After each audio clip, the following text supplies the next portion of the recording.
morning, everyone. Okay, good morning, everyone. I hope everybody's having a great week. I would like to call this meeting to order of the MPO Policy Committee and remind you that the meeting is being live streamed. Please press *6 on your phone if you are calling in to mute or unmute yourself. Once again, as permitted by the Governor's Disaster Declaration dated March 4th, 2022, the determination has been made that an in-person meeting is not practical or prudent for this board. To ensure a transparent and open meeting as possible, the meeting materials were posted 1 week in advance. A recording of this meeting will be provided and linked on our website, and all votes will be taken by roll call. Now I'd like to ask our Executive Director, Erin Ellerman, to call the roll. Erin. Thank you so much. I'll just ask that if the appointed member is not in attendance, if you would please identify yourself as I call your agency name. IDOT, Secretary Osmond. Here. CDOT. Hi, Kevin O'Malley on behalf of Commissioner Biaggi here. Thank you. Cmap, Frank Beal. Cmap, President Brawley. CTA. Yes, Mike Connolly here attending for President Carter. Thank you. Cook County. Good morning, everyone. Sis Killen here. Thank you. Council of Mayors, Mayor Schilke. Jeff Schilke here representing the Council of Mayors. Thank you. DuPage County, I saw Chairman Cronin. Yes, here. Good morning. Good morning. Thank you. FHWA. Good morning. Arlene Coker here. Good morning. FTA. Hello, Tony Greep representing Kelly Brookins, the FTA Region 5 Administrator. Thank you. Illinois State Toll Highway Authority. Good morning, Rocco Zucchero here representing Jose Alvarez. Thank you. Kane County. Tom Rickard here representing our County Board Chair. Thank you. Kendall County. Scott Keppel representing Kendall County. Thank you. Lake County. Shane Schneider on behalf of Chair Hart. Great. McHenry County. Scott Hennings on behalf of Chair Bueller. Thanks. Metra.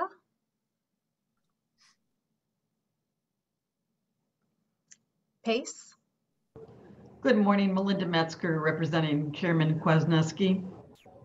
Thank you. RTA. Leanne Redensia. Thank you. Will County. Elaine Bottomley here representing County Executive Jennifer Bertino-Tarrant. Thank you. Class 1 Railroads. All right, well, we have a quorum, Mr. Secretary. I will just ask too that as we look to the next meeting, this is a public body, and so the disaster proclamation has afforded us the opportunity to continue to meet virtually. But since that's being extended on a 30-day basis, it becomes a little bit challenging to plan for the future. But I would say that if folks could put on their calendars enough time to travel, we will plan for an in-person June meeting with the hopes that we can make it there. Hey, Erin, this is Lisa Stark with UP. My phone took a while to be unmuted, but I am here for the class 1. Thank you, Lisa. Thank you, Lisa. And that's good to hear, Leah. Aaron, it's good to hear that we're going to meet in person, right? Let's go into agenda item number 2, and those are changes and announcement. I do have at least a couple of announcements or point of discussion to make, if you would. The number 1 item I had for me, the IIJA, has created a number of opportunities, and one is the federal funds used to operate Cmap. That requires that federal fund that is being used to operate Cmap, that requires non-federal match. That is historically is provided from IDOT and in some cases local contributions, which are very important and mean a lot to the department. Because of the timing, in this particular case, because of the timing and short turnaround, IDOT just recently has provided increased non-federal match for all of the MPOs in Illinois. Having said that, I truly do encourage MPOs to provide their own contribution and not rely solely on IDOT to provide the non-federal match. It just goes to show that there's skin in the game and allows the MPO to be more flexible in meeting needs of their own local jurisdiction. So that's one statement I wanted to make. The number two statement is just yesterday, our good Governor Pritzker was in McLean County, specifically with the McLean County Department of Highway, and we did announce the 5th round of funding release out of Rebuild Illinois. And that was another $250 million that's meant for all locals, including counties, townships, and municipalities. This is part of the original $1.5 billion that came through RBI. This is the 5th installment. I am going to ask my assistant, Kristen, to send perhaps the news release to you, Aaron, or to Blanco. And within that news release, there is a link. If you press on it, you would virtually see each and every town, each and every municipality, each and every county and township allocation and how much they are getting. I think that's a good source, and I thought about bringing it up to the Cmap because I know it's important to a lot of people. With that being said, the last item I had also relates to the IIJA and Rebuild Illinois. As we know, the proposed budget for the department does include authorization for increased headcounts.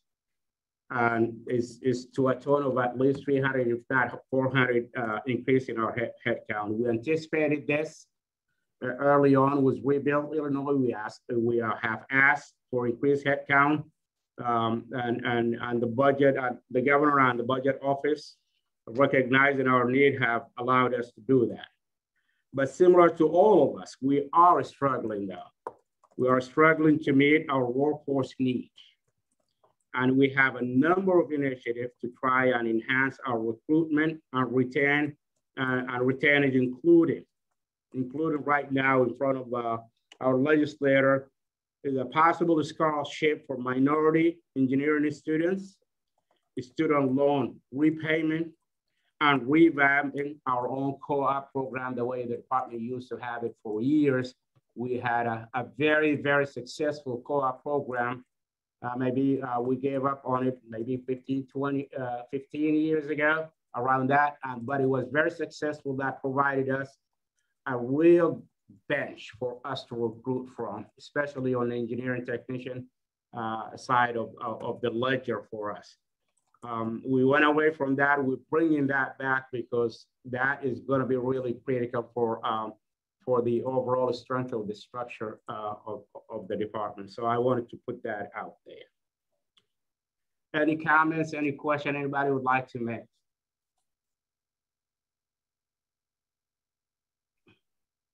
Okay, thank you. Let's move on to item number 3, which is the approval of the minutes. I'll entertain a motion to approve the minutes from the January 13, 2021 meeting. Jeff Shelkey so moves. Second, Leanne Redden. Thank you. Aaron, will you please read the roll call? Yes, thank you. IDOT Secretary Osmond? Aye. CDOT? Aye. Cmap Frank Beal? I'd also like to recognize that Mayor Noak has joined for Cmap representative in place of Mayor Brawley. Mayor Noak? Aye. CTA? Aye. Cook County? Aye. Council of Mayors? Aye. DuPage County? Aye. Illinois Tollway? Yes. Kane County? Aye. Kendall County? Lake County? Yes. McHenry County? Yes. Metro, I believe Lynette Severella has arrived. Thanks, Aaron. Yes. Great. Pace? Yes. RTA? Yes. And Will County? Yes. The motion carries. Thank you, Aaron. Now let's move on to item number 4, which is the committee reports. Now we'll hear our committee reports. We'll start with the executive director report. Erin. And actually, we noticed that the traditional committee reports fell off here on accident. So we're going to start with Leanne Redden and the Cmap board report, and then move on to the Council of Mayors. Perfect. Okay, thanks, Erin. Appreciate that. So just a quick update for everybody. Since the last policy committee meeting in January, the Cmap board actually has met in February and again yesterday. At the February meeting, the staff presented the annual financial audit report and the management letter for fiscal year 21, which ended June 30, 21. They also presented and received approval for the fiscal year 2023 budget and work plan. And staff presented as well progress on the work on the On-to 2050 update, focusing mostly on the updates to the region's socioeconomic forecasts and the revenue expenditure forecasts for the years 2023 through 2050 financial plan. At yesterday's meeting, staff presented a state legislative update that could have impacts on key On-to 2050 recommendations, specifically as it relates to the indexing of the motor fuel tax to inflation. They also presented updates on strategic engagement and committees and the work happening there, as well as the mobility recovery initiative work that Cmap is undertaking. Staff also presented the identification of regionally significant projects and the financial plan related to On-to 2050 and the update associated with that in 2022, coming up in October 2022 this year. That concludes the update on the board items. All right, do we go to the Council of Mayors then next? Yes, please. All right, very briefly, at the January 25th, 2022 meeting, the Council of Mayors Executive Committee received updates from the STP Project Selection Committee and the IDOT Bureau of Local Roads. Staff then provided an overview of Cmap's safety action agenda. This presentation was followed by an overview of zoning reforms that communities can make to support equity and housing choice. Next, Cmap staff gave an update on the progress of the regional social economic forecast. And finally, the committee received updates from the Cmap's legislative affairs team and the local government network. The next Council of Mayors meeting is scheduled for April 19th, 2022. So ends my report. Any questions? Any questions, comments? Thank you, Mr. Mayor. Now we circle back to you, Erin, for your director's report, please. Thanks so much. And I actually had the note to remind folks to plan for in-person meeting in June. I can't say it enough. We do, again, are required to meet quorum if we're going to pass things at these meetings. And I know it's tough to sort of re-enter the regional planning world and meeting world, but make sure you mark your calendars and provide yourself with enough travel time. I wanted to provide this committee some updates on a few of the projects that we have going on that have kicked off recently, one of which is the Regional Transportation Vulnerability Assessment. On March 3rd, we had the second of 4 scoping workshops that we've been holding across the region with stakeholders looking at our transportation system and how we would assess vulnerability. The information that we gathered during these workshops is really going to help us develop an RFP scope to hire a consultant to help us conduct the assessment and eventually develop a resiliency improvement plan for the region. One of the benefits of this is this will set us off on a good footing for being able to access the Infrastructure Investments and Jobs Act funding that's related to resiliency. So we're excited by this work. The workshops are really informed by the vulnerability assessment framework that's been developed by the Federal Highway Administration. And we've been pleased to have assistance from FHWA Resource Center as we develop this scope here. We've had transit providers, we've had county and municipal transportation departments participate and provide us with feedback, emergency management offices, stormwater departments for the state, partners from the 7 counties and the city of Chicago have all been participating in these workshops, and we anticipate to continue to engage stakeholders as we move forward on this project.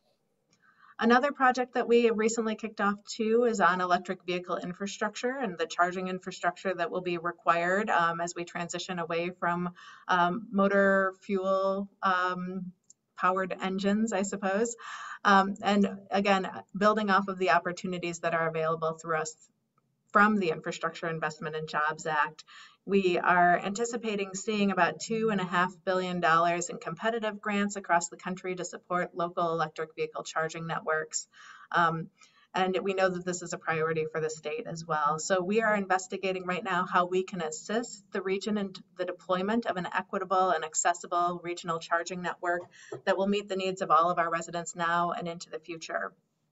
We fully recognize that the market is going to go where there is market availability, but also recognizing that there's going to be a need for communities across our region, whether you're in a rural area or you're in an urban area where perhaps the market isn't first out of the gate here. So we want to make sure that this is thought of as a system and holistically, and that's the goal of this project. So we've held a stakeholder forum to hear from other stakeholders across the region about barriers, potential roles that Cmap could play in this effort. We've been bringing in government agencies, community organizations, academia, private businesses who've been attending these workshops. At the forum, the staff facilitated conversations to identify some of the pressing barriers to developing a charging infrastructure network and really talk about what that could look like, should look like, and what Cmap should be pursuing over the next couple of years to help meet these needs across the region. Again, this is just the beginning of this conversation. We anticipate to have ongoing conversations with all of our stakeholders again here, and I would be happy to schedule things one-on-one with you or your organization if you have additional information or perspectives that you want to make sure that our team is hearing here. I also would like to say thank you to the Secretary for the commitment of the state planning funds to support the increased revenue that we're seeing here as the region. You know, it's helpful for us not knowing that this was actually coming, but we will be continuing to plan for how we continue to make sure that our local match needs do meet the federal resources that we have available. We certainly don't want to leave funding on the table, but thank you to IDOT this year for really helping us make sure that we're taking advantage of every last federal dollar that will be available to us here. With the additional funding received from the new transportation bill, it's really been a historic year for the agency. You'll hear more about our budget submittal, but we've been working collaboratively to review and complete all of the grant agreements so that they're available to begin at the beginning of the fiscal year of July 2022. So again, we have submitted a draft budget to IDOT by mid-February, which was the goal. We will hear more about that budget today, but we've brought it through a number of our committees as well. So a couple of things on the state side. You know, the Illinois General Assembly passed a number of key legislative deadlines, including the third reading in the House and the Senate. The governor's budget proposal for fiscal year 23 includes a one-year freeze on the statutorily required indexed inflationary increase to the motor fuel tax rate. When it was passed in 2019, you know, we were excited. This is something that we have been talking about here as a region. It has been incorporated into all of our regional plans, that this idea that you index the gas tax to inflation so that it grows over time to help meet the increases in transportation infrastructure costs and materials. Now, it doesn't always meet the inflationary costs, but it is something that helps us ensure that we have a dedicated source of revenue. Of concern to us was the proposed holiday for increasing that index to the gas tax this year. The governor's office of management and budget estimates that that increase would be about 2.2 cents per gallon, or about $135 million in relinquished revenues. You know, the funding over time does compound, and so not having that $135 million this year will have impacts to both our transportation system and our transit systems, and could result in lost revenue of up to $2.5 billion of infrastructure over the planning time frame for 2050, and losing revenues for municipalities and also for our regional transit system is something that we care about here at this table. But we will continue to pay attention to that as that moves forward. I know that there are lots of new revenue sources, but we want to make sure that we're continuing to make sure that our region is in a good space for the revenues that we have, and making sure that that indexing is there. On the federal side, there's been a lot of movement this week. So last night, the House voted to approve another continuing resolution to keep the government funded through next week, March 15th.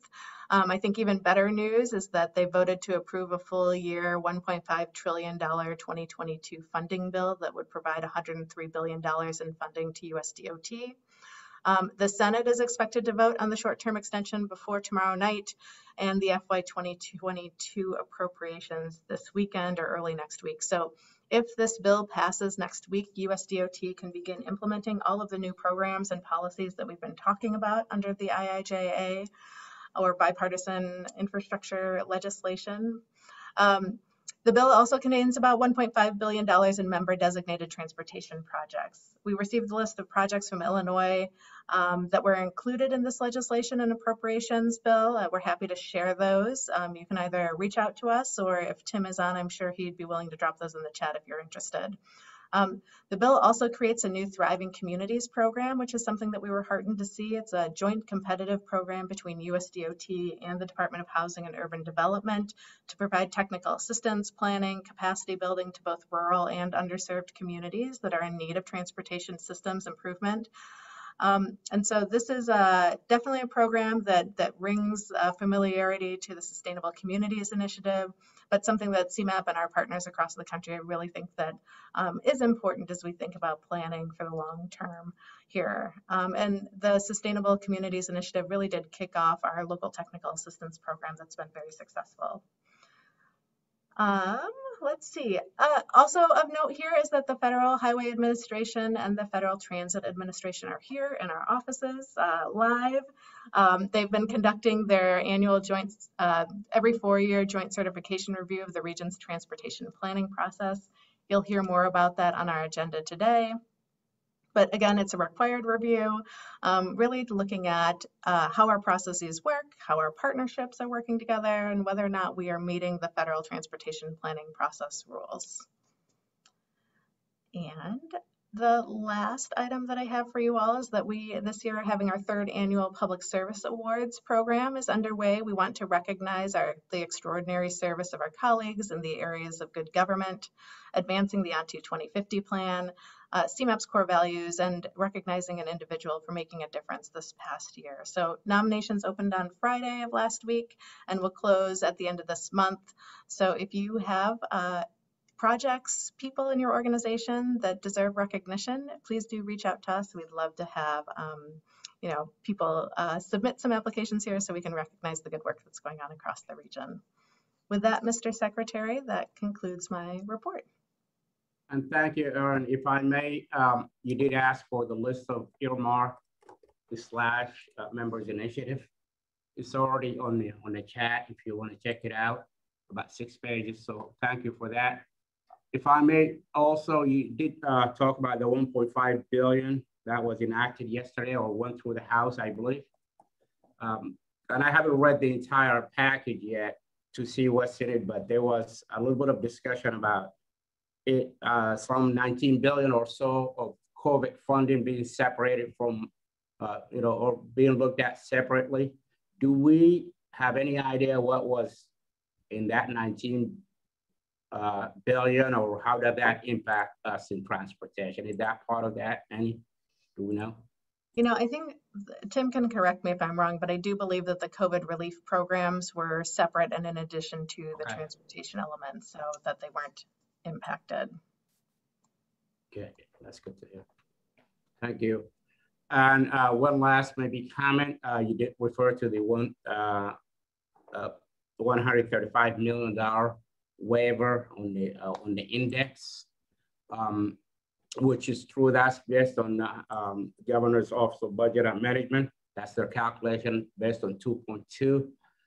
Just wanted to highlight one other side of the discussion here, that in 2021 and 2022, and we're looking at the multi-year program, our estimates were in 23, the CPI will bring us about 17.6 million. I guess what I'm trying to say is the actual impact on 23 is going to be that much because that's how we had it set up since last year. The true waiver is going to be around 135, obviously, because of the rapid rise in the inflation of 2.2, and that's how they calculate. We calculated it a lot less than a penny, and that's what we had on 17.6. So from my vantage point, at least from the vantage point of the multi-year program, the impact is very negligible for 2023. Just wanted to throw that out there. Thank you, Aaron. Good stuff. Now we could move to item 5, starting with 5.01, which is the American Rescue Plan Act, the ARPA, and the Federal Transit Administration FTA funding allocation. I would like to turn it over to Terry Dixon to hear about both items, please. Terry, if you would. Good morning. Good morning. Before you this morning is a request for your endorsement of the American Rescue Plan Act funding for Section 5307 sub-area funding allocations between Illinois, Indiana, and Illinois and Wisconsin. The memo before you has been corrected and clarifies that this is only 5307 funding. Included in today's packet is also the RTA memo that shows the ARPA apportionment and UZA splits and shares information on the previous CARES and CRISA Act as well.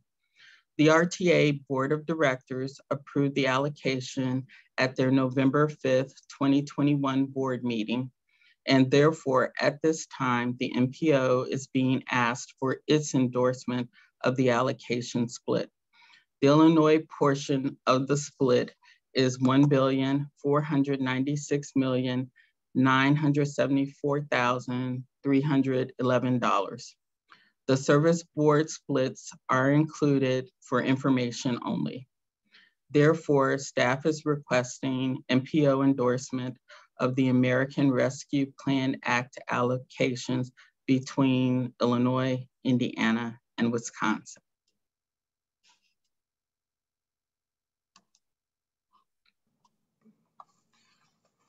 I think with that, we are looking for a motion and a second. Sure. And thank you. Now I'll entertain a motion to approve item 5.01, which is the ARPA FTA funding. So if you please state your name when you motion or when you second. Sis Killen, so moved. Okay. Second. Mayor Noak. That was Sis and Mayor Noak. Mayor Noak. Any discussion? Okay, Aaron, will you please call the roll? Yes. IDOT? Yes. CDOT? Aye. Yes. Cmap Beal? Cmap Noak? Yes. Yes. Thanks. CTA? Yes. Cook County? Yes. Council of Mayors? Yes. DuPage County? Yes. Tollway? Yes. Kane County? Yes. Kendall County? Yes. Lake County? Yes. McHenry County? Yes. Metra, I believe Jim Derwinski has joined. Yes. Case? Yes. RTA? Yes. And Will County. Yes. The motion carries. And thank Hey, you. Aaron, this is Matt Brawley from the Cmap board. I'm a yes as well. Oh, thank you. No problem. And thank you, Aaron. Now let's hear from Daniel Comio. I hope I did not butcher your last name, but I know I did. And Aaron Brown on the regional ITS architecture. And Daniel, if you could correct us, please, on your last name. Yes, Daniel Como. So you were, Thank you you. Thank you. Good morning, everyone. I'm here today to talk about the Regional Intelligent Transportation System, also known as ITS architecture. I, along with my colleague, Aaron Brown, who is a senior analyst in the Research, Analysis, and Programming Division of the agency, have taken over responsibility for this from Claire Bozick, who you might have interacted with before upon her retirement from the agency. So we're here today to present an update to the regional ITS architecture. That document, which you can find on our website and is described in the attachments that are in your packet, is a roadmap for transportation systems integration in the northeastern Illinois counties that Cmap works with, of Cook and DuPage, Kane, Kendall, Lake, McHenry, Will, as well as a portion of Grundy County. The architecture has been developed through a cooperative effort by the region's transportation agencies, and it covers all modes and all roads in the region. And it represents a shared vision of how each agency system can work together today and in the future, sharing information and resources to provide a safer, more efficient, and more effective transportation system for travelers in the region. And so this tool is developed to be used by operating agencies, by planning agencies, and other organizations and individuals that rely on the transportation system here in our region. And it provides an overarching framework spanning all of those organizations and individual projects so that each transportation project can be viewed as an element of that overall system and providing visibility into the relationships between those projects and allowing us to more cost effectively build an integrated transportation, an intelligent transportation system over time. So we're here today to ask for your approval and adoption of the updated ITS architecture. This is version 4.0 for the region. This is an update from the last major revision, which was version 3 and was completed in the mid-2010s. Over time, that version became outdated, especially with the adoption of ONTO 2050. There were a number of policies and action areas and projects that had been endorsed and adopted by the region, but were not reflected in the previous version of the architecture. And so starting in 2019, Cmap staff and a team of consultants engaged with all of the many regional stakeholders involved in these regional ITS issues. So that included representatives from IDOT, from the tollway, from all of the counties, and a number of municipal officials from federal highways, the transit service providers, and others. And those staff and consultants gathered revisions to existing projects, identified some new projects and new elements to include, and combined them into a comprehensive update to this version 4 architecture. That process was overseen by a group called the Advanced Technology Task Force, which is a working group of transportation operators. That group monitored the update over the course of 2019 and 2020 through a series of regular presentations and discussions. And that group, along with the Regional Transportation Operations Coalition, reviewed and concurred with the final draft of version 4 in 2021. And the Transportation Committee received an update on this process last month and recommended it for approval by the MPO Policy Committee. In the packet, you'll see a much more detailed list of what was included in this update. This is a comprehensive refresh of the architecture involving the many stakeholders in ITS issues throughout the region. The overview document has a list of all of the changes that we made. If you have questions about them, we'd be happy to discuss them, but those are listed there, including updates to stakeholders and data inventories and some specific projects. And so after your approval today, the plan for this is that we will have an ongoing maintenance plan supervised by a reconstituted Transportation Technology and Operations Coalition. This is merging the functions that were handled by the Regional Transportation Operations Coalition and the Advanced Technology Task Force as an informal working group of the region's transportation operators and ITS stakeholders. And so that group will continue to engage in minor and project level updates. But if and when there are more significant updates that involve multiple projects or a more comprehensive refresh of the architecture, we will come back to the MPO and the Transportation Committee for another formal adoption. And so today, we are asking for your approval of this version 4 ITS architecture and maintenance plan, and we'd be happy to answer any questions you might have. Thank you. Any questions, comments?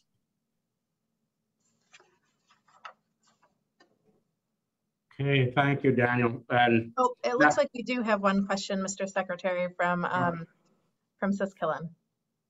Great. Yes, thank you, Erin. Not so much a question, but really just a comment. I want to thank Cmap for all their efforts in pulling this together, the summary report itself and the maintenance plan. I really see this as a critical piece, working really hand in glove with IDOT as they're advancing the Regional Arterial Traffic Management Center. And I just want to really commend you on compiling all of the agreements that are going into this, because that is going to be a critical part for moving all of these forward to implementation, which I know is a focus of Cmap. So I just wanted to thank you for those efforts. Thanks, Great. the team appreciates it. Great, thank you, sis. And now I'll entertain a motion to approve item 5.02, the regional ITS architecture. Please state your name once again. When you motion. Melinda Metzger, second. Thank you. Any discussion, any more discussion? Erin, will you please read the roll call? Thank you. IDOT? Aye. CDOT? Aye. CMAP NOC? Aye. CMAP President Brawley? Aye. CTA? Aye. Cook County? Aye. Council of Mayors? Yes. DuPage County? Yes. Illinois Tollway? Yes. Kane County? Yes. Kendall County? Yes. Lake County? Yes. McHenry County? Yes. Metra? Yes. Pace? Yes. RTA? Yes. Will County? Yes. Motion carries. Thank you. We're going to come to you next. We're going to ask you, Erin, to talk to us about the UWP budget. But before you start, I really would like to commend Cmap staff and the support from the UWP committee and transportation committee to work to move the schedule up. We talked about this last time, to get our agreement executed before the beginning of this fiscal year. So with that, Erin, would you please? Yeah, thank you, Mr. Secretary. You know, it has been our goal over the past 2 years to get our budget documents in line with the rest of the MPOs across the state. Thank you to IDOT for, you know, letting us have 2 years to work through the adjustments and moving that forward. I know our budget is a little bit more complicated and complex than our peers, but we appreciated the extended time frame. Included in the presentation that you'll hear in just a moment are highlights from our FY23 budget, which is focused on advancing recommendations from On2 2050. You'll hear about some new and expanded areas of work that respond to important MPO activities, including ADA transition planning, equity and safety measures in transportation. And you'll hear about other projects that highlight activities that will prepare us collectively as a region to implement the new infrastructure bill. For example, you'll hear a little bit about the Regional Infrastructure Accelerator Program, our climate resiliency work and carbon reduction work, economic recovery from COVID, and working on building our regional economic competitiveness, which is so closely tied to our transportation system. You'll also hear a little bit about the work that we're continuing to do on mobility recovery programs. And, you know, we've really been striving to make certain that we're bringing new voices into the regional planning process. So that, of course, has been a big intention of ours in the building and creation of this FY23 budget and work plan. You know, with the passage of the infrastructure bill, there are programs we know we are going to have to continue to collaborate closely with you all on, and we plan on bringing you all together regularly to do so. So with that, I'm going to ask that the team hits play on the budget presentation. On2 2050 has hundreds of recommendations and a 30-year planning horizon. That's why Erin has been leading the development of a strategic direction that will help both focus and guide Cmap's work over the next 3 to 5 years. The strategic direction considered both the region's needs and the abilities and strengths of Cmap to make a positive impact. This work plan is organized around the priority focus areas of transportation, climate resilience, and regional economic competitiveness. Deputy Executive Director Yusuf Salama will begin our first focus area, transportation. Thank you, Amy. I am Yusuf Salama, the Deputy Executive Director of the Research Analysis and Programming Division. I am pleased to share with you the highlights of our work that will strive for a safe and reliable transportation system that works better for everyone. Our entire staff is excited to pursue the objective to ensure that investments are made strategically in our region. With the recent passage of the Infrastructure Investments and Jobs Act, or IIJA, our team will be working to implement policy changes directed by the bill, coordinate the region around competitive funding program opportunities, and execute on the increased and new core funding programs. In addition, we have an opportunity to impact change with the Build America Bureau's Regional Infrastructure Accelerator Award. This grant provides our region with a $1 million funding opportunity to investigate how we can accelerate the planning and delivery of our aging bridges, the building out of our electrical vehicle infrastructure, and the implementation of the regional partners' ADA transition plans through the use of alternative delivery models.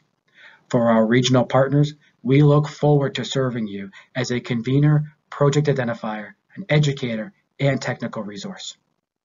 It is also important throughout all of our work, we make sure these investments are providing for the needs of communities they are meant to benefit. This means meaningfully engaging and listening to voices that have been excluded from the table in the past. So Cmap will continue to stand up our equitable engagement pilot program in the year ahead. We are also working towards a transportation system that is efficiently maintained and modernized. The focus of this year's technical assistance call for projects included supporting the region's highest need communities with projects on local road safety, pavement management, freight management, bicycle and pedestrian infrastructure, and plan implementation. As a new effort in the coming year, Cmap will seek to improve municipal compliance with Title II of the Americans with Disabilities Act. With technical assistance, Cmap will offer resources and engage communities in developing ADA evaluations and ADA transition plans. This effort, which will take place over several years, will be multifaceted and focus on education, awareness, peer networking sharing, and the plan creation assistance for local governments. As we all are aware, our entire system has taken a bizarre turn as a result of the COVID pandemic. Our transit system, our congestion projections, and our active transportation use have all changed due to the pandemic. That's why we will continue our work with our regional partners on the Mobility Recovery Project, bring it to completion, and look towards implementation of the recommendations for action. Lastly, we have two critical projects to improve travel safety in the year ahead. We will continue the safety action agenda work with a focus towards speed management mitigation strategies and regional bicycle and pedestrian safety measure recommendations. We were also excited to learn that we were awarded a state planning grant to purchase data and work with a consultant team to analyze data that will provide a baseline understanding for the speeding challenges in the region and serve as a first step towards establishing a regional safety data clearinghouse here at Cmap, a request our regional partners and municipal partners have been asking for. Now I turn it over to my colleague Stephanie Pfeiffer to cover our regional economy work. Thank you, Yusuf, and good morning, members of the board. I am Stephanie Pfeiffer, Deputy Executive Director of Planning. Next, I will share with you the highlights of our work under the Regional Economic Competitiveness Focus Area that will strive to strengthen our regional economy and reduce racial and economic inequities. As we focus on increasing access to economic opportunities for both our region and each of its communities, Cmap staff will be leveraging the success and partnership from this last year. In October, Cmap wrapped up a 3-year capacity building pilot program. The pilot was funded by the Chicago Community Trust, MacArthur Foundation, and our UWP funding. The program provided targeted technical assistance to build the capacity of our highest need communities to resolve their most pressing issues. The pilot was very successful and has resulted in a permanent program receiving a second round of MacArthur Foundation funding to leverage the UWP funding. There will be several new projects kicking off in FY23.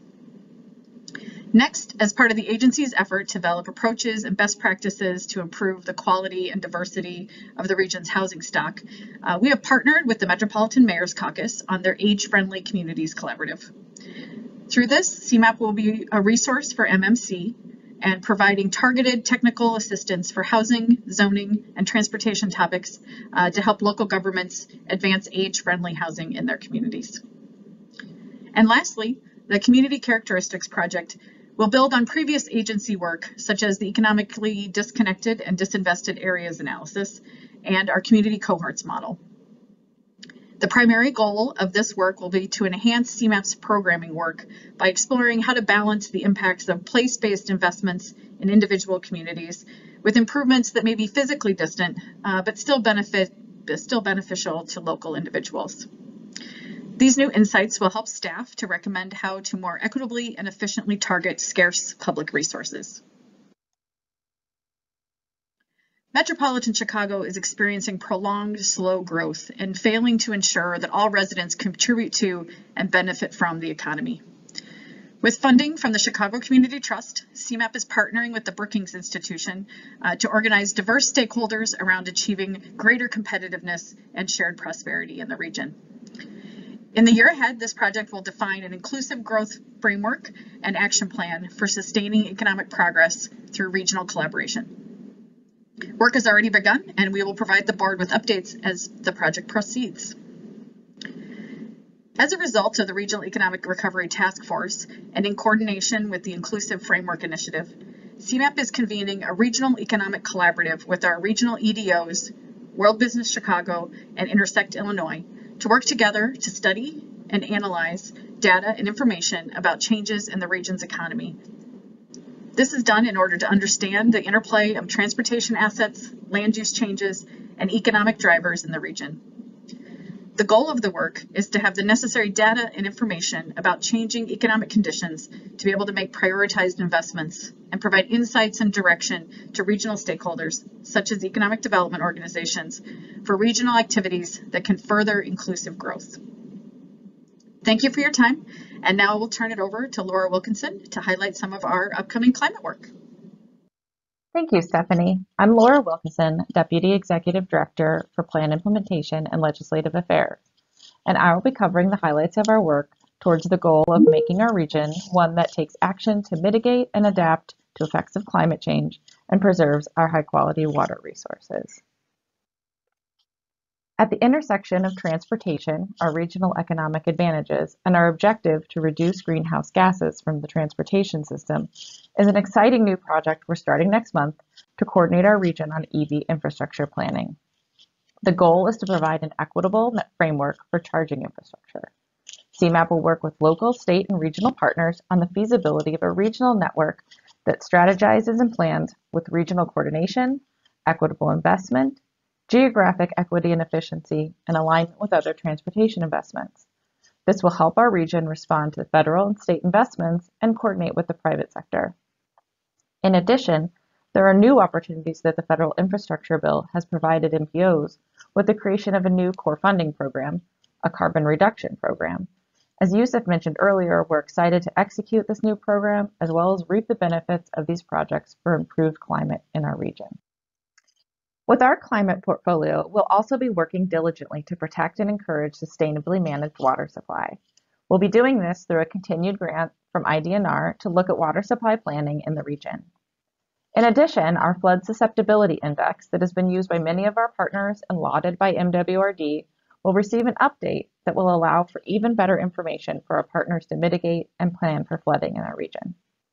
Mitigating and adapting to our changing climate is key, so we're excited to embark on a regional transportation vulnerability assessment, a tool that FHWA has been partnering with other major metros and MPOs to pilot. Staff will be providing you a briefing today, so I will just leave you with this. Our work will allow us to access and leverage other funding sources to continue improvements to our regional network. The last project I want to highlight is really a group of projects. As required by law, we are updating the 2050 plan. This includes a new regional socioeconomic forecast, an updated financial plan, an updated list of regionally significant projects, and numerous performance measures and regional indicators. Staff has been hard at work to accomplish the goal of gaining your approval on a draft plan in June and a final plan in October with public comment in between. Needless to say, we'll be talking to you more in the coming months on these deliverables. Thank you for your time, and I'll now turn it over to Angela Manning-Hardiman to share with you more information on core operations and budget. Hello, my name is Angela Manning-Hardiman, Deputy Executive Director of Finance and Administration here at Cmap.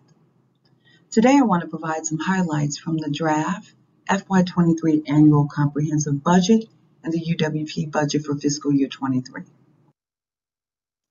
Fiscal year 23 will be an unprecedented year for the agency, as revenues are approaching the $30 million mark. Cmap's revenues are projected to be $29.5 million, an increase of $6.6 million, or 23% as compared to fiscal year 22. This jump in revenues is the result of some exciting projects that you've heard about during this presentation that the agency will undertake in fiscal year 22-23. Let me recap some of the new revenue available to the agency that will align the agency's work with adequate funding and resources. With the approval of the Infrastructure Investment and Jobs Act, IIJA, by Congress in November 2021, the region is expected to receive an increase of approximately $4.1 million in federal funding for fiscal year 23. With the required match, the total UWP funding available in the region is $28.6 million, an increase of $5.7 million, or 20% as compared to fiscal year 22. $4.1 million represents the new baseline amount of the federal mark. Future fiscal years will include this baseline amount in addition to an annual 2% increase in funding. A new component of this program is the requirement to appropriate 2.5% of total funding to be allocated for complete streets planning. For fiscal year 23, this represents $715,000. On September 17, 2021, Cmap was one of 5 recipients awarded funding under the U.S. Department of Transportation $1 million under the Regional Infrastructure Accelerators Program, RIA. Cmap was awarded funding under the focus areas of bridge rehabilitations, ADA transitions, and electrical vehicle infrastructure. Cmap is honored to be a recipient of this grant. In late 2021, IDOT awarded funding for Cmap to conduct ADA transition plans for the region as required by federal regulations to remain compliant and eligible for federal funding. Phase 1 funding for this program is estimated to be $3.5 million. The FY23 budget reflects $2 million in revenue and expenditures towards this program. Also in late 2021, IDOT awarded funding to Cmap to lead the state's efforts in procuring the Ecopia data and validating the data in partnership with NOAA. This data will be used by state partners, state MPOs, and other stakeholders in the region to make infrastructure investments and decisions. Finally, local dues continue to be an important revenue component for Cmap as it allows the agency to access additional federal funding provided under IIJA. For fiscal year 23, the budget projects approximately $887,000 in local dues. Since the adoption of the program in 2016, the agency has collected 97% of local dues invoiced. The agency is excited about these projects and securing the funding to support this important work. For FY23, Cmap's comprehensive budget outlines expenses of $29.5 million, an increase of $7.9 million, or 37% as compared to fiscal year 22. Cmap is projected to experience increases in all 6 expense categories: personnel, operating, commodities, occupancy, contractual, and capital expenses. Until the recent increase of federal funding provided by the IIJA, the agency expenses have trended higher than funding provided by the UWP budget. Previously, additional funding was provided by the use of local dues and SPR and philanthropic grants. In 23, Cmap anticipates an increase of approximately $2.7 million, or 26% increase in personnel expenses over the prior fiscal year. This increase is primarily driven by an increase in the agency's full-time employees from 107 to 124, an increase of 17 employees. With the $4 million increase provided by IIJA, the ADA transition plan work funded by IDOT, and staff required under the IRA program, additional staff is required to complete the work outlined in the FY23 work plan. Another contributor to the increase in personnel costs is healthcare coverage. Due to the rising medical costs related to the pandemic, the agency's costs in this category increased 13%. The agency was able to negotiate a one-time 5% rate relief with its insurance provider that reduced the agency's increase to 8%. The agency continues to explore plan design changes in insurance providers annually to reduce its costs. Contractual expenses in FY23 budget reflects an increase of $2.2 million, or 42% as compared to the prior fiscal year. As outlined in the FY23 work plan and mentioned during this presentation, the agency has many large-scale projects underway and others that will commence in fiscal year 23. ADA transition plans, IRA, the agency's new enterprise resource system, mobility recovery and equitable engagement projects, in addition to a redesign of the agency's website, are all included in the 23 budget. Under the category of occupancy expenses, there is projected to be an increase of $61,000 or 3% as compared to the prior fiscal year. This is due to increases in rents, taxes, and common area expenses. Cmap's lease remains below current market rent rates as compared to other tenants in the old post office at $37 per square foot as compared to $47 per square foot for each tenant. Commodities, operating expenses, and capital outlays for fiscal year 23 increased by 45%, 53%, and 68% respectively as compared to the prior fiscal year. The largest component of the increase is in the commodities category and is related to the purchase of the Ecopia data. The increase in capital outlay is also related to this project as the purchase of a server and related hardware are required to support the data from the Ecopia project. Cmap has received a SPR grant from IDA to procure this data for the entire state of Illinois. The FY23 mark for the UWP program is expected to be $28.6 million, an increase of $5.7 million as compared to fiscal year 22. $28.5 million will be awarded to Cmap, CDOT, CTA, PACE, Metro, Kane County, and the Councils of Mayor under the CORE program, with the largest increase in funding being requested by Cmap, an increase of 17% as compared to fiscal year 22. $400 will be awarded to CTA for the Loop Rail Capacity Modeling Project under the competitive program. Only 2 competitive proposals were submitted for fiscal year 23. More details about the program, the UWP budget, and comprehensive budget have been provided in draft copies. In February, the final budget will be submitted to the board for approval, and at the March MPO Policy Committee meeting, the FY23 UWP budget will be submitted for approval. With that, that concludes my presentation. Thank you and have a great day. All right, that concludes the entire presentation. I know there were a couple references to the board. We had shown the similar video to the board as well to provide an overview of our comprehensive budget and work plan. Happy to answer questions. If not, we are seeking your approval today.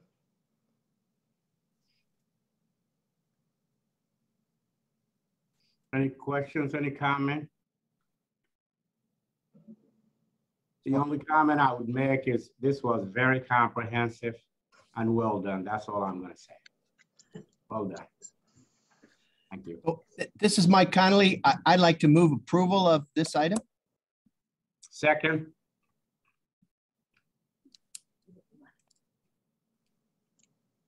Is there a second? Melinda Metzger, I'll second. Thank you. I'll go ahead and read the roll. That's yes, okay. Please, Aaron. Yes. IDOT? Aye. CDOT? Yes. A Cmap Noak? Cmap Raleigh? Yes. Yes. Thank you, Mayor Noak. Yes. PTA? Yes. Cook County? Yes. Council of Mayors? DuPage County? Yes. Illinois Tollway? Yes. Thank you. Thank you. Sorry. Kane County? Yes. Kendall County? Yes. Lake County? Yes. McHenry County? Yes. Metra?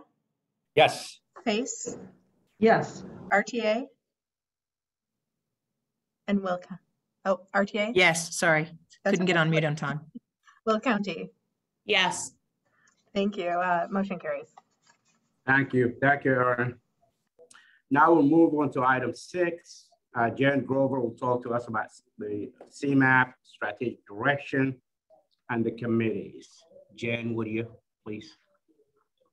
Thank you, Secretary Osman. And thank you to Blanca Schneider for advancing the slides.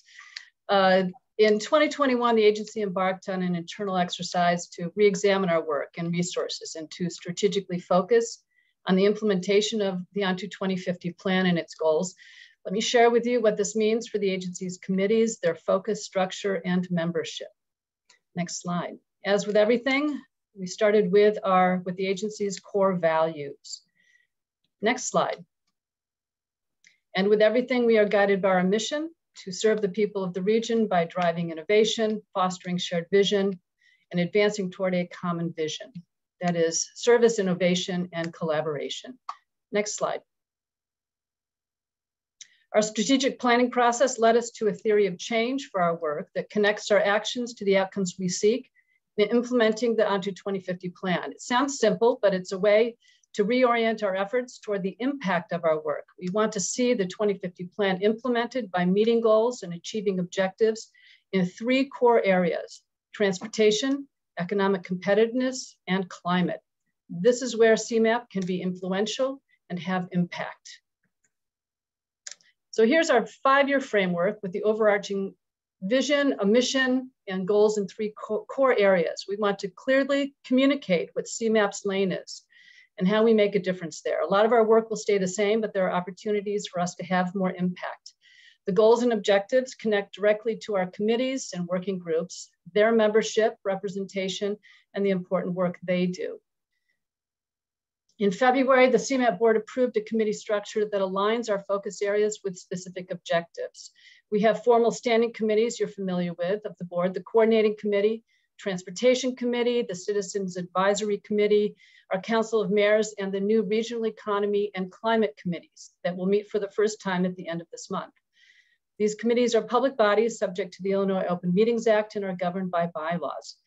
And we retain the agency's other public bodies, those 5 transactional committees bound up in Cmap's function as the Metropolitan Planning Organization. We will also convene working groups with stakeholders and experts for guidance directly tied to projects and initiatives in the agency's annual work plan. You got a preview of that with the UWP agenda item. This battery of working groups will seek to remove the barriers that prevent people from participating, such as logistics and distance, and enable us to broaden and deepen our community engagement. Next slide, please. So this strategic framework is tied directly to our goals in regional transportation. What are our objectives for a transportation system that works for everyone? Strategic funding investments and a maintained and modern transportation system, as well as improved travel safety. Our transportation committee will continue to guide how we achieve those objectives in our transportation goal. Next slide, please. And if our goal for the regional economy is to build a robust and inclusive economy, then the objectives within Cmap's lane are inclusive growth and increasing access to economic opportunities. The work of our new Regional Economy Committee will be tied directly to this goal and to these objectives. We are purposeful in including in this committee's membership new voices and geographical and subject matter diversity. Next slide, please, Blanca. And to achieve our climate goal, Cmap's work will seek to reduce greenhouse gas emissions from transportation, build a stronger network to handle flooding and extreme weather, and protect and sustainably manage water resources. As with the Regional Economy Committee, our new Climate Committee will focus on where this agency can leverage its resources to achieve those objectives. We will look to the committee members to guide the agency, represent those affected by climate challenges and our solutions, and connect the regional dots on climate initiatives. We also expect to connect all of the committees where they logically intersect and where the agency would benefit from more cross-fertilization of these volunteers.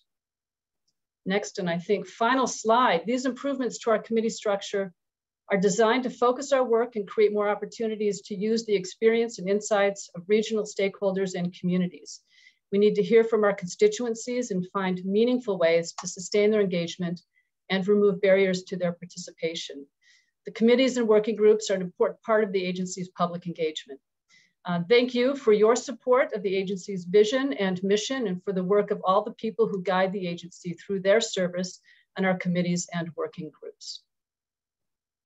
Thanks so much. Thank you. Any comments or questions, please? Okay, thank you. And then next on to the 2050 update with Jonathan Porsche and Elizabeth Scott. Good morning. My name is Jonathan Birch, planner with Cmap. I will be discussing the On2 2050 update. Today is an important milestone in the development of the plan update as we bring you the draft list of regionally significant projects for discussion. This list is built on months of work by Cmap staff and implementers to solicit, gather, and evaluate major expressway, transit, and arterial projects across the region.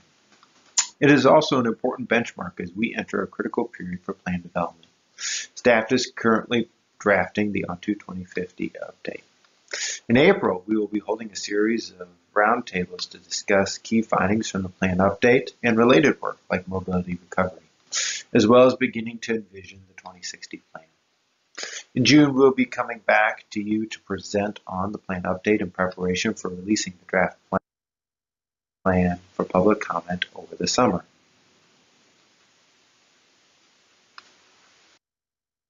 But today, as I mentioned, we are talking about regionally significant projects.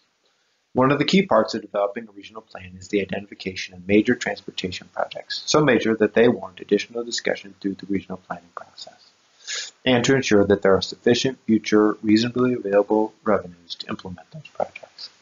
For the 2050 update, Cmap staff used the same definition for what would be a regionally significant project as we did in On2 2050, and those definitions are on the screen. As you can tell, they relate to both the location of the new facility as well as its cost and size. In your packets, you should have received a memo outlining the process used to gather and then evaluate those regionally significant projects, as well as a draft list of those projects included in the fiscal constraint, i.e. those on the constraint list. Cmap has been working on this since the summer using the same evaluation process as used in On2 2050. This includes looking at how the proposed project would be meeting today's transportation needs, how the project would improve travel in 2050, and how the proposed project implements the planning priorities of On2 2050. As noted before, a full draft list of all those projects that were submitted to Cmap as well as those on the constraint list is included in the memo. In total, 65 projects were submitted to Cmap for consideration. This included 13 newly constrained projects, including 9 arterial projects, 1 expressway, and 1 transit. These projects included I-57 at Eagle Lake Road, a new interchange in Will County. Includes a Brown Line core capacity project submitted by the CTA, the Ashland-Ogden Metro infill station submitted by CDOT, and the I-294 Tri-State Expressway bus enhancements project as well. As noted before, the memo includes a draft list of those fiscally constrained projects. Note that Cmap staff has already received feedback on the draft list from some partners and will be reviewing the 75th Street CIP project. That is ultimately why Cmap publishes the draft list, in order to gather critical feedback in advance of the plan update and to ensure that the RSPs are meeting the needs of the region. As noted before, a key element of the regional plan is the fiscal constraint, making sure funding resources will be available to invest in the transportation system as recommended in On2 2050, including the implementation of fiscally constrained regionally significant projects. On the screen is a chart showing the draft fiscal constraint developed by staff. There's a few key points to highlight here. The first is the draft reflects Cmap's interpretation of the federal infrastructure bill and its funding impacts on the region. So some of that is already factored in when looking at baseline revenues. The second is that while baseline revenues of about $485 billion will help meet many of our transportation needs in the future, they are insufficient to meet all of the region's needs. As with ON2 2050, reasonably expected revenues are needed to fully fund the transportation system. This includes recommendations like replacing the state motor fuel tax with a revenue-neutral road usage charge, expanding the sales tax base to include additional services, and exploring the possibility of a regional fee on TNCs. Thank you for your time this morning. Please let us know if you have any questions. Any questions, comments, please? Yeah, this is Mike Conley at CTA. I'd like to provide a comment, if that's all right, Secretary. Absolutely. I wanted to comment on two of the projects included in the regionally significant projects list. They are the I-290 Eisenhower Expressway and the CTA Blue Line Forest Park reconstruction. CTA, I would like to suggest that this project be considered to become one consolidated project, rebuilding the highway asset and the transit asset together as they were originally built together in the 1950s. Given the additional funding available in the new federal program, this synergy potentially could make additional funding available for these two necessary projects. So thank you. That ends my comments. Thank you. Thank you. Any more comments, questions, please? Okay. Thank you. And then let's move on to item 603, which is the planning certification review with Cmap. And I would like John Donovan, please, if you would, John, to talk about this item. Absolutely. Good morning. Thank you, Mr. Secretary. On behalf of the administrators of the FHWA Illinois Division and the Federal Transit Administration Region 5 office, we appreciate some time on the agenda to briefly talk about what we're doing and why we're doing it. And I am trying to share my screen. That may have worked. Yep. Okay.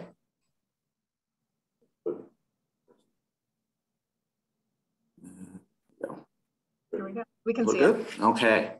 Again, thank you. I'm going to briefly provide an overview of our certification review process. Again, what we're doing, why we're doing it. It'd be easy to rely on why we're doing it is because we have to do it. There is federal law and regulation that indicates that in regions over 200,000 population, the U.S. Department of Transportation has to come in and look at the transportation planning process that the region engages in so that the funds are spent in an effective and efficient way. This is actually the 8th time we've come and done this type of review since the requirement was first put in place back in ICE-T. The first review was actually conducted in 1996. We had requirements to come every 3 years at that time, but this is the 8th time we've gone through this formal process. And even though we're required to do it, we like to talk about the fact that this is more often used as an opportunity to enhance and refine the practices that all departments participate in. Advance here.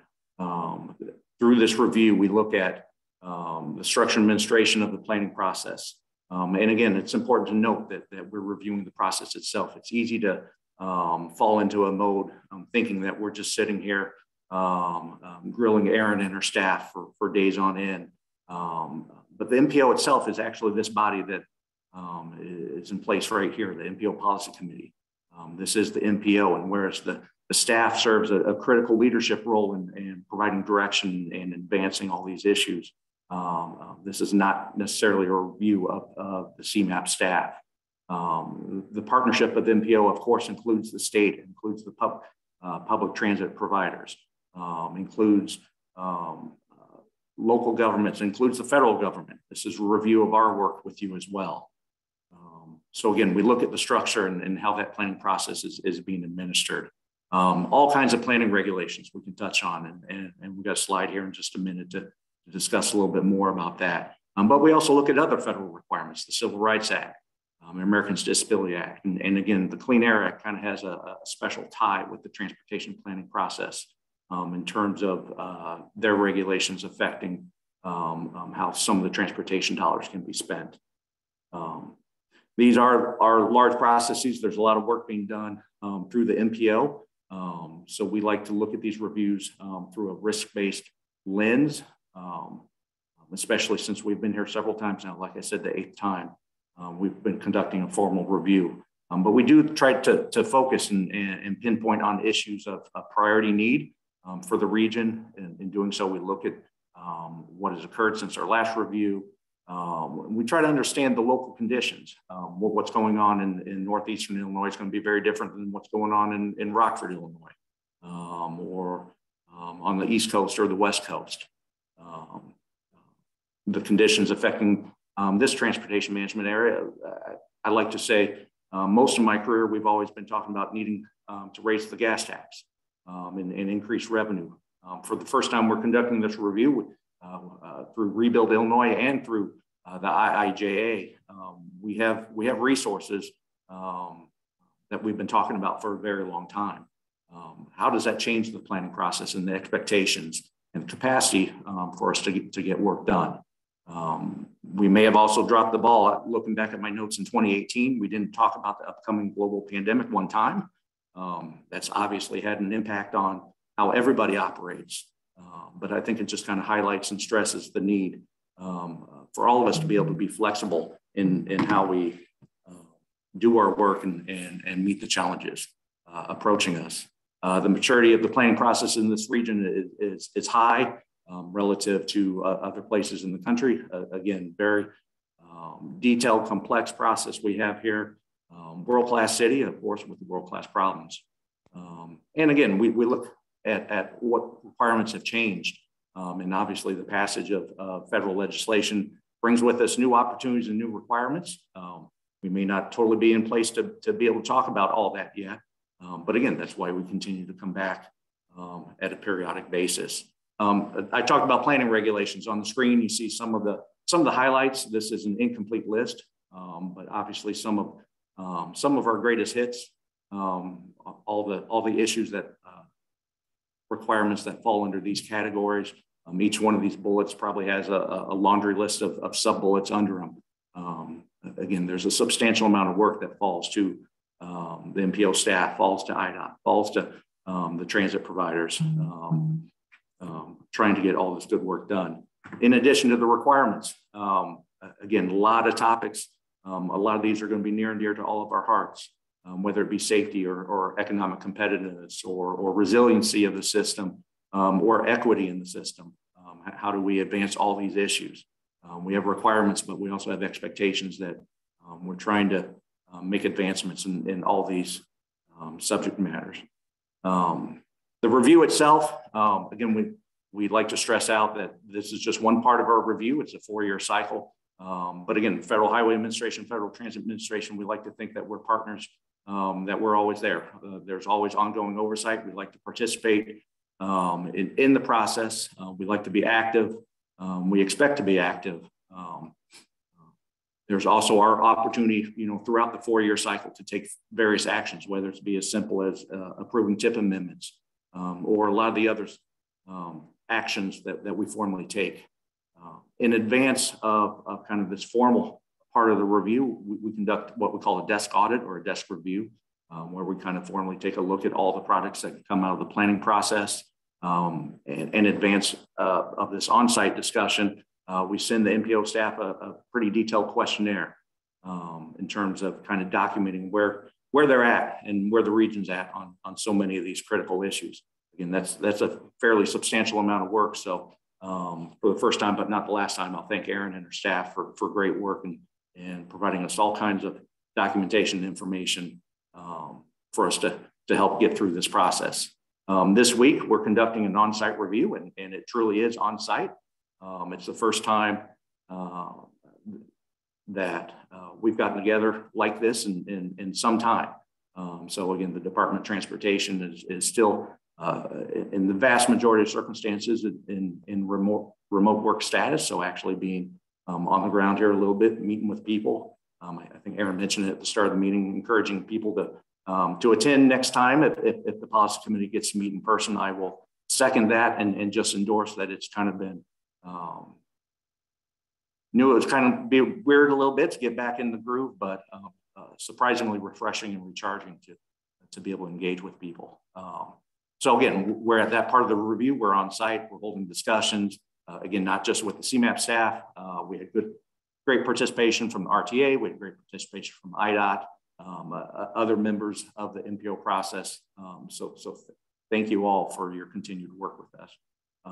We will be releasing a review report where we issue findings. Again, we anticipate that as spring goes on, getting that draft report together. And we expect to be presenting to the policy committee at your June meeting on the findings of this review. Potential outcomes we talk about, there's a range of outcomes from full certification to we're shutting you down. Obviously, that's not the range we're under consideration. In 2018, was issued a full certification with a laundry list of recommendations for future improvement and commendations for all the great work being done in the region. There's just a partial list of some of the commendations that were issued. Again, a lot of great work last time around. We can show a similar slide for recommendations. There's always improvements can be made. We have a number of issues we're looking at this time around as well. Again, we hope to be able to present those to you again in June and continue to make advancements. I think some of these previous reviews have dealt with issues such as the STP program reform, CMAC program reform. How do we use the indicators in Onto 2040 or go to 2040 and Onto 2050? How do those tie into the federal transportation performance measures? On and on and on. But with that, I'll wrap it up. We are, again, open for comments formally for the next couple of weeks. I think we're saying until June 25th. We'd encourage any of the partners to engage with us whenever there's questions, concerns, or feedback on the process itself. Again, from a formal standpoint for this review purposes, if you could contact either myself or my colleague, Tony Greep, in the next couple of weeks, that would be great. And again, just want to take this opportunity again to thank all the partners who've been doing a lot of great work in the first place. And again, assisting us through this week, through a lot of conversations, through the questionnaire, through all the continued work and trying to document and understand where we're at and where we all want to be. So with that, I'll conclude my presentation. Thank you again, Mr. Secretary. Great, and thank you, John. And a quick comment. First of all, I want to thank you and thank USDOT for this partnership with all the stakeholders. It's process review is something that's near and dear to me, because from my point of view is for the betterment of all of us. I don't look at it as somebody auditing. It's for the betterment of what we do. So I appreciate that. Are there any questions, comments for John from anyone? I just wanted to clarify, I believe, John, I wish it was June, but I don't want to miss out on any spring months, but you're looking for comments through the end of March 25th. That is correct. That is correct. So thank you. Thank you. Great, thank you. Let's move on to item number 7, which is a call to ask if there are any other business before the committee. Any other business from anyone? Then let's move on to the public comment. If there is anybody in the, joining us from the public, we would like to hear from you. Yes. Hello, this is Heather Armstrong. Calling from Des Moines. Calling from Des Moines, Iowa. And some of the stuff that you're talking about is very interesting. And when you're talking about the Eisenhower, they need to make some of these Chicago expressways to prevent traffic building up. It's like kind of like what they do like in New York and what they do in the Bay Area, how they have like double decker type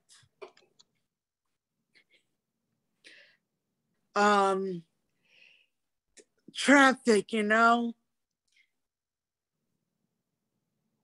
Thanks, Heather.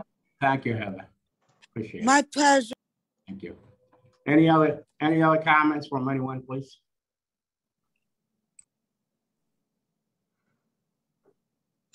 I don't think Okay. we've received anything else, Mr. Secretary. Thank you.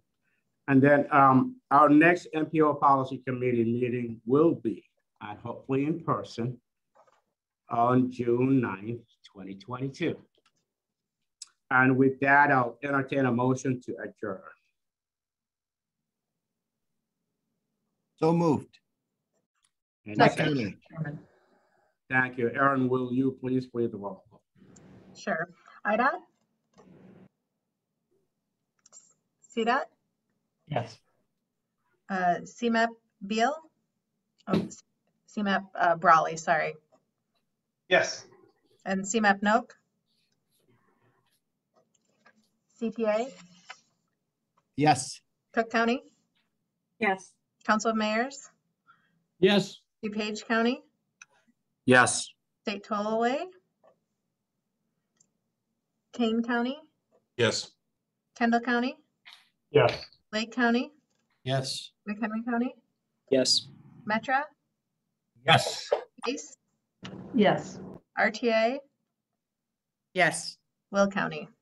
Yes. And Aaron, I was a yes. Thank you. We can adjourn. Thank you. Thank you, everyone, and have a great rest of the day. Thanks, everyone. Thank you.